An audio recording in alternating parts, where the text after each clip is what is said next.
이스라엘 사람들아, 이 말을 들으라. 너희도 아는 바와 같이 하나님께서 나사렛 예수로 큰 권능과 기사와 표적을 너희 가운데서 베푸사 너희 앞에서 그를 증언하셨느니라. 그가 하나님께서 정하신 뜻과 미리 아신 대로 내준 바 되었거늘 너희가 법 없는 자들의 손을 빌려 못 박아 죽였으나 하나님께서 그를 사망의 고통에서 풀어 살리셨으니 이는 그가 사망에 매어 있을 수 없었습니다. 다윗이 그를 가리켜 이르되 내가 항상 내 앞에 계신 주를 배웠으며 나로 요동하지 않게 하기 위하여 그가 내 우편에 계시도다. 그러므로 내 마음이 기뻐하였고 내 혀도 즐거워하였으며 육체도 희망에 거하리니 이는 내 영혼을 음부에 버리지 아니하시며 확증하며 권하여 너희가 이 패역한 세대에서 구원을 받으라. 그 말을 받은 사람들은 세례를 받음에 이날에 신도의 수가 3,000이나 더하더라. 베드로의 오순절 설교라고 하는 제목으로 하나님 말씀 같이 나눠보도록 하겠습니다. 사도 베드로가 성령 하나님으로부터 충만하심을 받고 드디어 사도로서 그 사역들을 감당하면서 성령님의 충만하여 첫 번째 설교를 하는 것이 오늘 본문에 기록되어 있습니다. 그가 하는 선포의 내용이 어떤 내용을 가지고 있습니까? 첫 번째로 예수님께서 우리들에게 천국 복음을 전했다. 22절에 그렇게 얘기를 하고 있죠. 나사렛 예수로 큰 권능과 기사와 표적을 너희 가운데서 베푸사 너희 앞에서 그를 증언하셨느니라. 우리 예수님께서 하나님의 천국 복음을 선포하셨다. 그런데 23절에 보니까 너희들이 저 법 없는 자, 여기서 말하는 법은 율법을 얘기하고 있습니다. 그들의 손을 빌려서 너희들이 이 예수님을 십자가에 달아 죽여버렸다 라고 얘기를 하고 있습니다. 그러나 우리 하나님께서 그 예수님을 죽음 가운데 놔두지 아니하시고 시편 16편에 다윗이 고백했던 그 말씀을 그대로 인용하여서 그 영혼이 음부에 머물지 아니하고 하나님께서 썩은 가운데서 놔두지 아니하시는 그 예언의 말씀이 예수님에게 임하여졌다는 것을 하나님의 말씀을 통하여서 증거하면서 그들에게 얘기를 해주는 것이죠. 그래서 예수님께서는 죽으셨으나 죽은 채로 끝나지 아니하시고 다시 3일 만에 부활하시는 줄로 믿습니다. 이 부활의 사실을 많은 사람들에게 담대하게 증거를 한 것입니다. 그래서 36절에 보니까 너희가 십자가에 못 박은 이 예수를 하나님이 주와 그리스도가 되게 하셨느니라.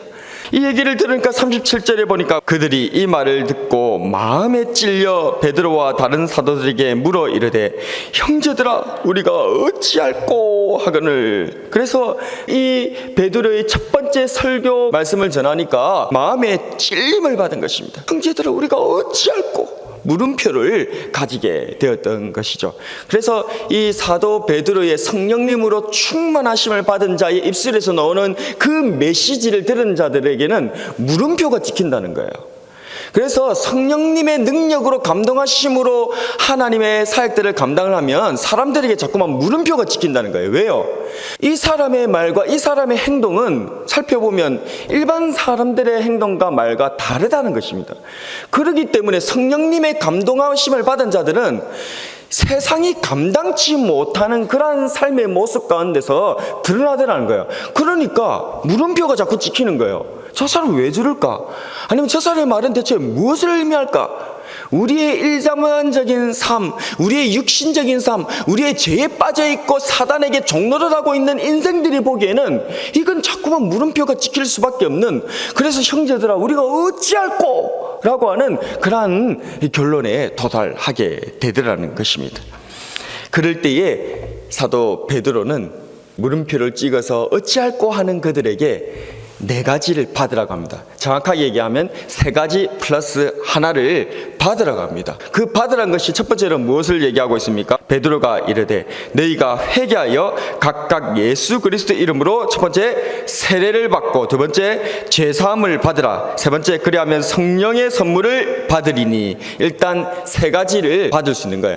어떤 사람이 이 3가지를 받는 겁니까? 회개하는 사람에게 자신의 이 죄를 놓고 내가 예수님을 죽인 것, 하나님의 말씀을 죽여버린 것, 내 삶 가운데서 하나님께서 말씀하고 있는데 내 고집과 내 자존심을 내려놓지 못해서 자기가 죽지 아니하고 도리어 하나님의 말씀을 죽여버리는, 말씀이신 예수님을 죽여버리는 그런 일들을 우리가 자행했다는 거예요.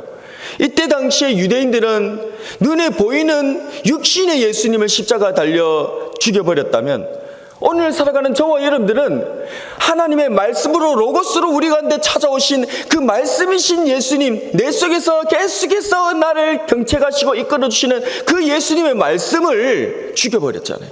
내가 죽어야 되는데 예수님을 죽여버리잖아요. 그 예수 죽인 그 죄를 회개하라는 것입니다. 그것을 우리가 회개할 때에 비로소 하나님으로부터 세 가지의 선물을 받게 되는데, 첫 번째 선물이 무엇이다? 세례를 받는 거죠. 세례를 받으시는 저와 여러분 되시기를 축복합니다. 세례라고 하는 것은 예수님을 믿는다는 것, 예수님을 나의 구주로 영접했다는 영적인 행위에 대한 육신적인 가시적인 표잖아요. 그러니까 사실은 예수를 믿는다라고 하는 것이 눈에 보이는 건 아니잖아요. 그는 마음에서 일어나고 영에서 일어나는 일들이잖아요.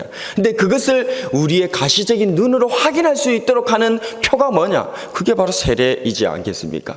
그래서 세례라고 하는 것은 우리 예수님을 나의 구주, 나의 하나님으로 그렇게 내가 영접하고, 이제까지는 내가 내 삶의 주인이었는데 이제 내가 내 삶의 주인이 아니고 예수님께서 내 삶의 주인이십니다 라고 하는 그 고백의 삶들을 살아가는 그런 삶의 모습들을 우리는 받아내야 되는 줄로 믿습니다. 그리고 두 번째로 제사함을 받아라. 우리에게는 원죄가 있어요. 아담과 하와에서부터 시작된 이 죄의 근원들이 우리들 가운데 있는 거예요. 그리고 이 원죄뿐만 아니라 우리에게는 자범죄, 우리가 스스로 지은 이런 죄악들이 있는 것입니다. 그래서 이 원죄와 자범죄, 그리고 예수님을 죽인 이 죄에서 용서함을 이제는 받으라는 거예요. 용서함을 받는 자와 여러분 되시기를 축복합니다. 그리고 또 성령님을 선물로 받으라.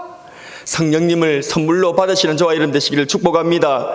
성령님은 선물로 주시는 거예요. 내가 무슨 노력한다고 해서, 내가 열심히 뭔가를 일한다고 해서 그 대가로 받는 것이 아니고 이미 대가는 주어졌습니다. 누가요? 우리 구주 예수 그리스도께서, 하나님이신 그분께서 우리 앞에 이미 성령님을 받을 수 있는 대가를 다 지불하셨어요. 그렇기 때문에 우리는 그냥 예수님 안에서, 그 약속 안에서 선물로 성령님을 받게 되는 줄로 믿습니다. 그래서 이 선물로 받았다는 것은 무엇을 의미합니까? 우리의 공로가 하나도 없고 우리가 자랑할 것도 없는 것입니다. 성령님을 받은 사람도 그것으로 인해서 내가 자랑할 것도 없고, 성령님을 못 받은 사람도 또 그것으로 인해서 그 기죽을 필요도 없는 것입니다. 하나님께서 그냥 선물로 값없이 우리들에게 주시고자 하시는 것이 성령님이신 줄로 믿으시기를 바랍니다. 그래서 성령님을 우리는 받아야 되는 거예요. 그래서 하나님 앞에 주기를 원하시는 약속으로 우리들에게 말씀하셨던 그 성령님을 받기 위하여서 우리는 매번 충만하게 하여서 오늘도 이 새벽을 깨우고 나와서 하나님 앞에 기도하고 엎드리고 부르짖고, 그래서 날마다 성령 충만을 받는 우리가 되어야 될 줄로 믿습니다.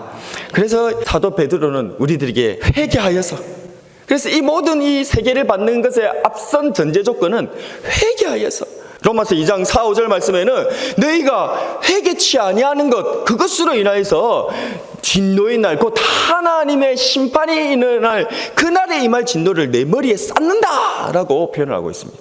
계속 고집을 피우는 거예요. 고집 피우지 않는 자와 여러분 되시길 축복합니다. 그냥 회개하고 내 자신을 내려놓고, 예수님 믿는 것은 나를 죽이는 과정입니다. 매일매일 죽는 것이죠. 그렇게 하면 거기에 더하여서 궁극적으로 하나님께서 또 주시는 선물이 있으니, 우리가 세례를 받고 제사함을 받고 성령님을 받는 것뿐만 아니라 마지막으로 또 무엇을 받는다고 하고 있습니까? 또 여러 말로 확증하며 권하여 이르되 너희가 이 패악한 세대에서 구원을 받으라 하니, 구원을 받으시는 저 여러분 되시기를 축복합니다. 구원을 받아야 되는 거예요. 여기서 말하는 구원이라고 하는 것은 죽어서 천국 가는 것만 구원이 아닙니다. 성경의 구원을 영적인 것으로 제한할 필요가 없어요. 모든 우리 인생의 죄로 인해서 꼬여버린, 하나님의 섭리들이 꼬여버린 그런 모든 것들이 풀려지는 믿으면 문제가 해결되어지는 것을 두 글자로 뭐라고 한다? 구원이라고 하는 거예요. 그래서 우리 하나님께서는 우리들에게 그 구원을 주시기를 바라고 계시는 줄로 믿으시기를 바랍니다. 그 구원을 위해서 우리의 인생의 모든 문제를 해결하시기 위해서 예수님께서 우리들 가운데 그리스도로 찾아와 주셨다는 거예요. 그래서 그리스도가 뭐냐? 문제 해결자죠. 우리 모든 문제를 해결해 주시는 분이 바로 그리스도라는 거예요. 그 그리스도가 누군가 알아봤다면 우리가 법 없는 자의 손을 빌려서 십자가에 못 박아 죽였으나 하나님께서 3일 만에 다시 살리셔서 주와 그리스도가 되게 하신 예수님, 나사렛에서 있었던 그 볼품 없는 그 청년이 알고 봤더니 그리스도시더라는 거예요. 아멘. 그렇습니다. 우리는 그걸 신앙을 고백하는 거예요. 이 사실을 믿으면 구원을 받게 되는 줄로 믿습니다. 왜 죽으려고 하는가? 그 죽으려고 하는 그 힘을 살려고 하는 데 쓰면 얼마나 좋을까? 왜 죽으려고 하는가? 에스겔 18장 32절에 주 여호와의 말씀이니라. 죽을 자가 죽는 것도 내가 기뻐하지 아니하노니 너희는 스스로 돌이키고 살지니라. 우리 하나님은요, 우리가 죽는 거 바라지 않으세요. 그 누구도 죽는 걸 바라지 않습니다. 하나님은 심지어 죽을 자, 마땅히 죽어야 되는 자라 할지라도 죽는 걸 원하지 않는다 그 말입니다. 그게 하나님의 마음이신 거예요. 그래서 그 마음을 가지고 지금 사도 베드로가 말씀을 전한 것이죠. 또 여러 말로 확증하며 권하여 이르되 너희가 이 패역한 세대에서 구원을 받으라. 우리 구주 예수 그리스도의 십자가를 붙들고 다시 살아나시는, 그래서 어쨌든지 간에 세례를 받고 제사함을 받고 성령님을 받고, 그래서 결론적으로 구원을 받아내시는 우리 모든 주의 백성들 다 되시길, 그래서 살아나는 우리 주님의 백성들 다 되시기를 주님의 이름으로 축복합니다. 오늘의 한 줄 설교 요약: 회개하여 구원받자.